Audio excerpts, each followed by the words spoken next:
Amis, bonjour à tous et à toutes. Nous célébrons Notre-Dame des Douleurs en ce 15 septembre 2022.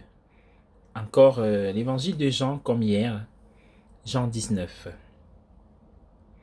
La crucifixion était un châtiment exemplaire. Elle faisait de la victime un exemple. Elle avait pour but de dissuader quiconque aurait pu penser à défier la puissance de l'Empire romain. Le signe au-dessus de la croix allait dans ce sens. Jean parvient à faire de ce signe un témoignage en faveur de Jésus. Pilate, l'homme qui l'a condamné à mort, avait mis par écrit que Jésus était un roi. Il ne pouvait pas imaginer le sens supérieur dans lequel ces paroles étaient vraies.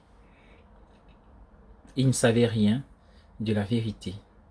Et pourtant, il a proclamé la vérité sur Jésus. Comme Caïphe, il était un prophète involontaire. La bonté ultime trouve son chemin, même par l'intermédiaire de personnes qui se font ses ennemis.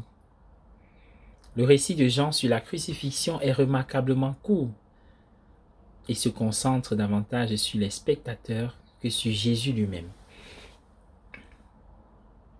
Après avoir décrit les soldats et les autres ennemis de Jésus, il nous montre maintenant ses amis, en se concentrant sur deux d'entre eux, Marie et Jean.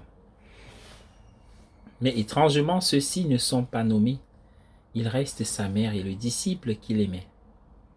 La mère et le disciple bien-aimé ne sont pas seulement deux individus, ils sont des exemples symboliques du véritable disciple.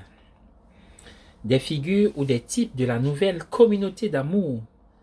Par ces dernières paroles, Jésus les confie l'un à l'autre.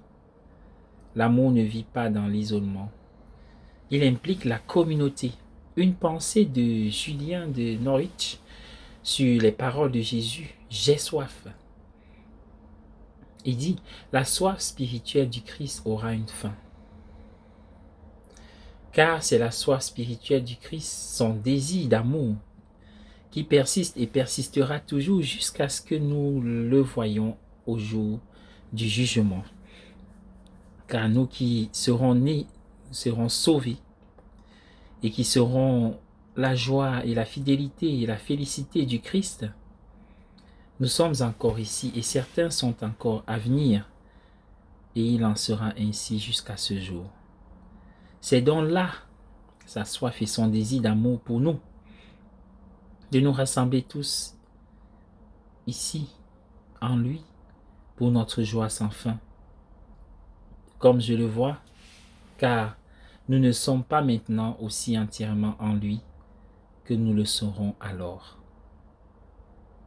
Bonne journée à tous et à chacun. Soyez bénis.